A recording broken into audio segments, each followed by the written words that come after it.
El Relatonauta.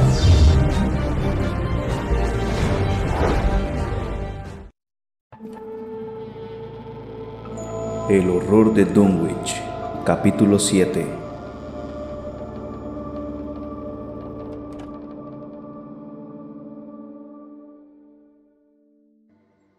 Pero esto no fue sino simplemente el prólogo del verdadero horror de Dunwich. Las autoridades oficiales, desconcertadas, llevaron a cabo todas las formalidades debidas, silenciando acertadamente todos los detalles más alarmantes para que no llegasen a oídos de la prensa y el público en general. Mientras unos funcionarios se apersonaron en Dunwich y Aylesbury para levantar acta de las propiedades del difunto Wilbur Whateley y notificar, en consecuencia, a quienes pudieran ser sus legítimos herederos. A su llegada, encontraron a la gente de la comarca presa de una gran agitación, tanto por el fragor creciente que se oía en las abovedadas montañas, como por el insoportable olor y sonidos semejantes a un oleaje o chapoteo que salían cada vez con mayor intensidad de aquella especie de gran estructura vacía que era la granja herméticamente entablada de los Whateley. Earl Sawyer, que cuidaba del caballo y del ganado desde el fallecimiento de Wilbur, había sufrido una aguda crisis de nervios. Los funcionarios hallaron enseguida una disculpa para que nadie entrase en el hediondo y cerrado edificio, limitándose a girar una rápida inspección a los aposentos que habitaba el difunto, es decir, a los cobertizos que Wilbur había acondicionado en fechas recientes.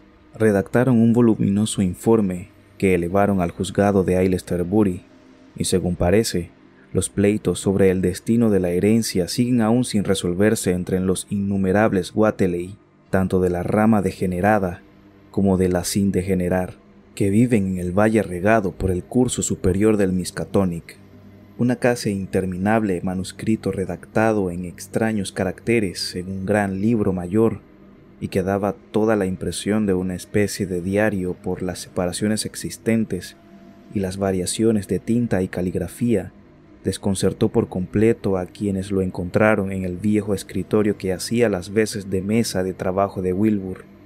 Tras una semana de debates, se decidió enviarlo a la Universidad de Miskatonic, junto con la colección de libros sobre saberes arcanos del difunto, para su estudio y eventual traducción.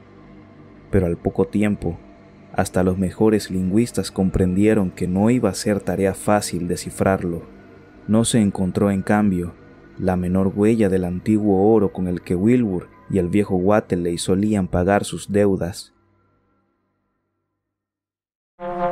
El horror se desató en el transcurso de la noche del 9 de septiembre.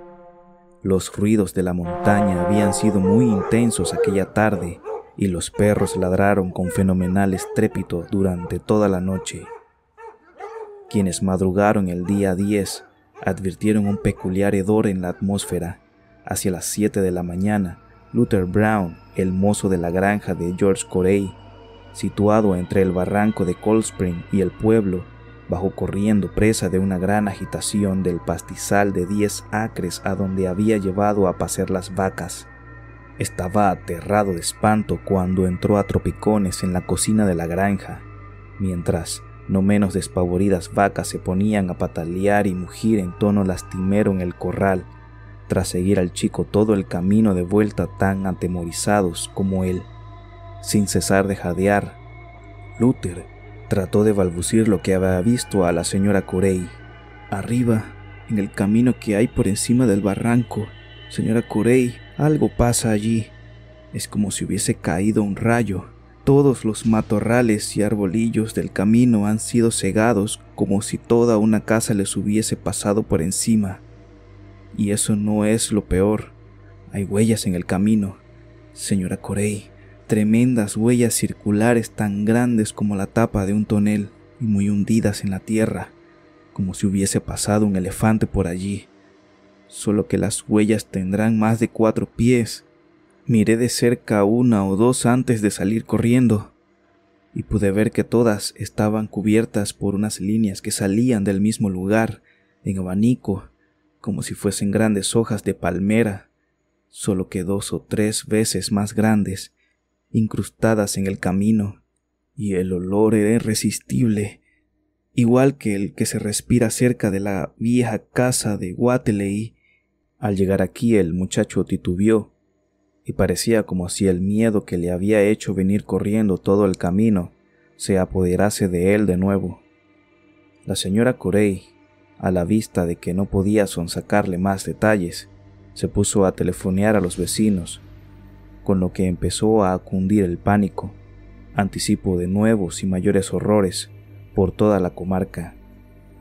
Cuando llamó a Sally Sawyer, ama de llaves en la granja de Seth Bishop, la finca más próxima a la de los Wateley, le tocó escuchar en lugar de hablar, pues el hijo de Sally, Chauncey, que no podía dormir, había subido por la ladera en dirección a la casa de los Wateley y bajó corriendo a toda prisa, aterrado de espanto, tras echar una mirada a la granja y al pastizal donde había pasado la noche las vacas de los Bishop. Sí, señora Corey, dijo Sally con voz trémula desde el otro lado del hilo telefónico. Chauncey acaba de regresar despavorido y casi no podía ni hablar del miedo que traía. Dice que la casa entera del viejo Wateley ha volado por los aires y que hay un montón de restos de madera desperdigados por el suelo, como si hubiese estallado una carga de dinamita en su interior.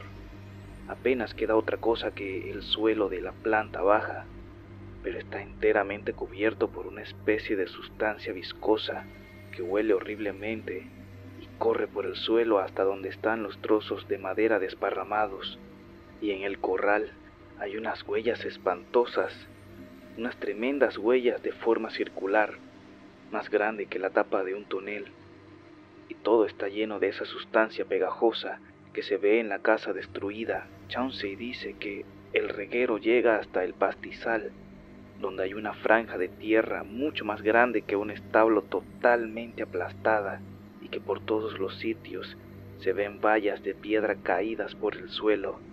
Chauncey dice, señora Corey, que se quedó aterrado a la vista de las vacas de Seth. Se encontró en los pastizales altos, muy cerca de The Devil's Hope Yard, pero daba pena verlas. La mitad estaban muertas, y a casi el resto de las que quedaba les habían chupado la sangre, y tenían unas llagas igualitas que las que le salieron al ganado de Wateley a partir del día en que nació el rapaz negro de Lavinia. Seth ha salido a ver cómo están las vacas, aunque dudo mucho que se acerque a la granja del brujo Wateley. Chauncey no se paró a mirar qué dirección seguía el gran sendero, aplastado una vez pasado el pastizal, pero cree que se dirigía hacia el camino del barranco que lleva al pueblo. Créame lo que le digo, señora Corey, hay algo suelto por ahí que no me sugiere nada bueno. Y pienso que ese negro de Wilbur Wateley, que tuvo el horrendo fin que merecía, está detrás de todo esto. No era un ser enteramente humano, y conste que no es la primera vez que lo digo. El viejo Wateley debía estar criando algo aún menos humano que él, en esa casa toda tapiada con clavos. Siempre ha habido seres invisibles merodeando en torno a Dunwich, seres invisibles que no tienen nada de humano, ni presagian nada bueno. La tierra estuvo hablando anoche, y hacia el amanecer Chauncey oyó a las chotacabras armar tal griterío en el barranco de Cold Spring que no le dejaron dormir nada. Luego le pareció oír otro ruido débil hacia donde está la granja del brujo Wateley, una especie de rotura o crujido de madera, como si alguien abriese a lo lejos una gran caja o embalaje de madera. Entre unas cosas y otras no logró dormir lo más mínimo hasta bien entrado el día, y no mucho antes se levantó esta mañana. Hoy se propone volver a la finca de los Wateley a ver qué sucede por allí, pero ya ha visto más que suficiente, se lo digo yo, señora Corey. No sé qué pasará, aunque no presagia nada bueno. Los hombres deberían organizarse e intentar hacer algo. Todo esto es verdaderamente espantoso, y creo que se acerca mi turno. Solo Dios sabe qué va a pasar. ¿Le ha dicho algo Luther de la dirección que seguían las gigantescas huellas? ¿No? Pues bien, señora Corey, si estaban de este lado del camino del barranco y todavía no se han dejado ver por su casa, supongo que deben haber descendido al fondo del barranco. ¿Dónde si no podrían estar? De siempre he dicho que el barranco de Cold Spring no es un lugar saludable y no me inspira la menor confianza. Las chotacabras y las luciérnagas que hay en sus entrañas no parecen criaturas de Dios. Y hay quienes dicen que pueden oírse extraños ruidos y murmullos allá abajo, si uno se pone a escuchar en el lugar apropiado, entre la cascada y la guarida del oso. A eso del mediodía, las 3/4 partes de los hombres y jóvenes de Dunwich salieron a dar una batida por los caminos y prados que había entre las recientes ruinas de lo que fuera la finca de los Wateley y el barranco de Cold Spring, comprobando aterrados con sus propios ojos las grandes y monstruosas huellas, las agonizantes vacas de Bishop, toda la misteriosa y apestosa desolación que reinaba sobre el lugar, y la vegetación aplastada y pulverizada por los campos y a orillas de la carretera. Fuese cual fuese el mal que se había desatado sobre la comarca, era seguro que se encontraba en el fondo de aquel enorme y tenebroso barranco, pues todos los árboles de las laderas estaban doblados o tronchados, y una gran avenida se había abierto por entre la maleza que crecía en el precipicio. Daba la impresión de que una avalancha hubiese arrastrado toda la casa entera, precipitándola por la enmarañada floresta de la vertiente casi cortada a pico. Ningún ruido llegaba del fondo del barranco. Tan solo se percibía un lejano e indefinible hedor. No tiene nada de extraño, pues, que los hombres prefieran haberse quedado al borde del precipicio y ponerse a discutir en lugar de bajar y meterse de lleno al cubil de aquel desconocido horror ciclópeo. 3 perros que acompañaban al grupo se lanzaron a ladrar furiosamente en un primer momento, pero una vez al borde del barranco, cesaron de ladrar y parecían amedrentados e intranquilos.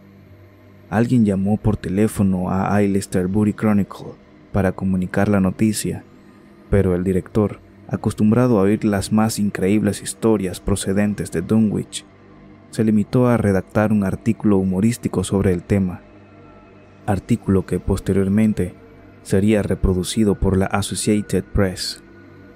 Aquella noche todos los vecinos de Dunwich y su comarca se recogieron en casa, y no hubo granja o establo en que no se obstruyera la puerta lo más sólidamente posible.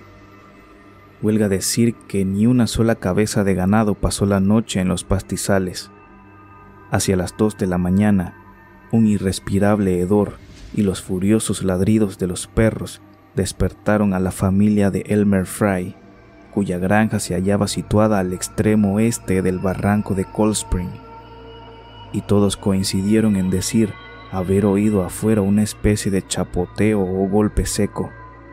La señora Fry propuso telefonear inmediatamente a los vecinos, pero cuando su marido estaba a punto de decirle que lo hiciese, se oyó un crujido de madera que vino a interrumpir sus deliberaciones. Al parecer, el ruido procedía del establo y fue seguido al punto por un escalofriante mugido y pataleos de las vacas. Los perros se pusieron a echar espumarajos por la boca y se acurrucaron a los pies de los miembros de la familia Fry, despavoridos de terror. El dueño de la casa, movido por la fuerza de la costumbre, encendió un farol, pero sabía bien que salir fuera al oscuro corral significaba la muerte. Los niños y las mujeres lloriqueaban, pero evitaban hacer todo ruido, obedeciendo algún oscuro y atávico sentido de conservación que les decía que sus vidas dependían de que guardasen absoluto silencio. Finalmente, el ruido del ganado remitió hasta no pasar de lastimeros mugidos, seguido de una serie de chasquidos, crujidos y fragores impresionantes. Los Fry, apiñados en el salón, no se atrevieron a moverse para nada hasta que no se desvanecieron los últimos ecos ya muy en el interior del barranco de Cold Spring. Luego, entre los débiles mugidos que seguían saliendo del establo y los endiablados chirridos de las últimas chotacabras aún despiertas en el fondo del barranco, Selina Fry se acercó, tambaleándose, al teléfono y difundió a los cuatro vientos cuanto sabía sobre la segunda fase del horror. Al día siguiente, la comarca entera era presa de un pánico atroz, y podía verse un continuo trasiego de atemorizados y silenciosos grupos de gente que se acercaban al lugar donde había producido el horripilante acontecimiento nocturno. Dos impresionantes franjas de destrucción se extendían desde el barranco hasta la granja de Fry, en tanto unas monstruosas huellas cubrían la tierra desprovista de toda vegetación, y una fachada del viejo establo pintado de rojo se hallaba tirada por el suelo. De los animales solo se logró encontrar e identificar a la cuarta parte. Algunas de las vacas estaban pulverizadas en pequeños fragmentos, y a las que sobrevivieron no hubo más remedio que sacrificarlas. Earl Sawyer propuso ir en busca de ayuda a Arkham o a Aylesbury, pero muchos rechazaron su propuesta por estimarla inútil. El anciano Zebulon Wateley, de una rama de la familia a caballo entre el sano juicio y la degradación, aventuró de forma harto increíble que lo mejor sería celebrar un ritual en las cumbres montañosas. De siempre se habían observado escrupulosamente en su familia las tradiciones y sus recuerdos de cantos en los grandes círculos de piedra. No tenía nada que ver con lo que pudieran haber hecho Wilbur y su abuelo. La noche se hizo sobre la consternada comarca de Dunwich, demasiado pasiva para lograr poner en marcha una eficaz defensa contra la amenaza que se cernía sobre ella. En algunos casos, las familias con estrechos vínculos se cobijaron bajo un mismo techo para estar ojo avisor en medio de la cerrada oscuridad nocturna, pero, por lo general, volvieron a repetirse las escenas de levantamiento de barricadas de la noche precedente y los futiles e ineficaces gestos de cargar herrumbrosos mosquetes y colocar las horcas al alcance de la mano. Sin embargo, aquella noche no aconteció nada nuevo, salvo alguno que otro ruido intermitente en la montaña, y al despuntar el día, muchos confiaban que el nuevo horror hubiese desaparecido con igual presteza con que se presentó. Incluso había algunos espíritus temerarios que proponían lanzar una expedición de castigo al fondo del barranco, si bien no se aventuraron a predicar con el ejemplo a una mayoría que, en principio, no parecía dispuesta a seguirles.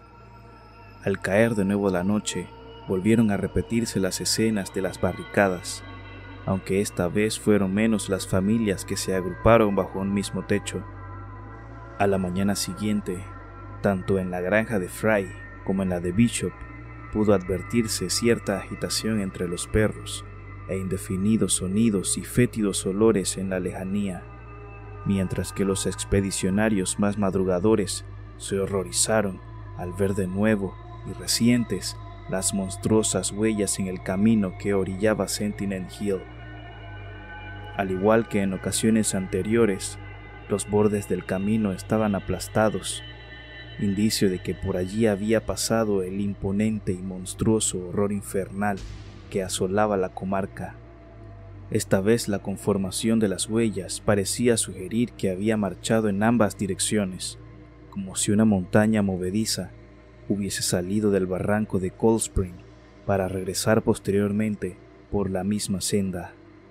Al pie de la montaña podía verse por lo más abrupto una franja de unos 30 pies de anchura de matorrales y arbolillos aplastados, y quienes aquello veían no salían de su asombro al comprobar que ni siquiera las más empinadas pendientes hacían torcer la trayectoria del inexorable sendero. Fuese lo que fuese, aquel horror podía escalar paredes de roca desnuda y cortadas a pico. Como los expedicionarios optasen por subir a la cima por una ruta más segura, se encontraron con que, una vez arriba, terminaban las huellas, o mejor dicho, daban la vuelta.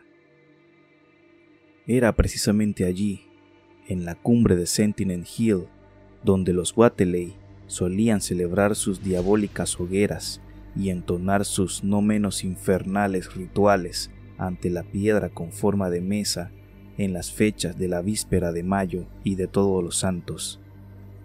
Ahora, la piedra constituía el centro de una amplia extensión de terreno arrasado por el horror de la montaña, mientras que encima de su superficie ligeramente cóncava podía verse una masa espesa y fétida de la misma sustancia bituminosa que había en el piso de la derruida granja de los Wateley cuando el horror se alejó de allí. Los hombres se miraron unos a otros y se susurraron algo al oído. Luego dirigieron la mirada hacia abajo. Al parecer, el horror había descendido prácticamente por el mismo sendero por el que había ascendido. Toda especulación holgaba. La razón, la lógica y las ideas normales que pudieran ocurrírseles se hallaban sumidas en el más completo marasmo. Solo el anciano Zebulón, que no iba acompañando al grupo, habría sabido apreciar en su justo término la situación o hallar una posible explicación a todo ello. La noche del jueves comenzó igual que casi todas las precedentes, pero acabó bastante peor. Las chotacabras del barranco no pararon de chirriar ni un momento, armando tal estrépito que fueron muchos los vecinos de Dunwich que no lograron conciliar el sueño, y a eso de las 3 de la madrugada, todos los teléfonos de la localidad se pusieron a sonar trémulamente. Quienes descolgaron el auricular oyeron a una aterrada voz proferir en tono desgarrador: ¡Socorro! ¡Dios mío! Y algunos creyeron escuchar un estruendoso ruido, tras lo cual la voz se cortó. No se oyó ni un sonido más, pero nadie se atrevió a salir y hasta la mañana siguiente no se supo de dónde procedía la llamada. Todos cuantos la escucharon se llamaron por teléfono entre sí, advirtiendo que únicamente no contestaban en la casa de los Fry. La verdad se descubrió al cabo de una hora. Tras juntarse a toda prisa, un grupo de hombres armados se dirigió a la finca de los Fry, que estaba en la boca misma del barranco. Lo que allí se veía era espantoso, pero en modo alguno constituía una sorpresa. Había nuevas franjas aplastadas y monstruosas huellas. La casa de los Fry se había hundido, como si del cascarón de un huevo se tratase, y entre las ruinas no pudo encontrarse resto alguno vivo o muerto.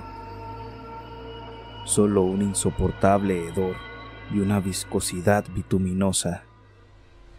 La familia Fry había sido por completo borrada de la faz de Dunwich.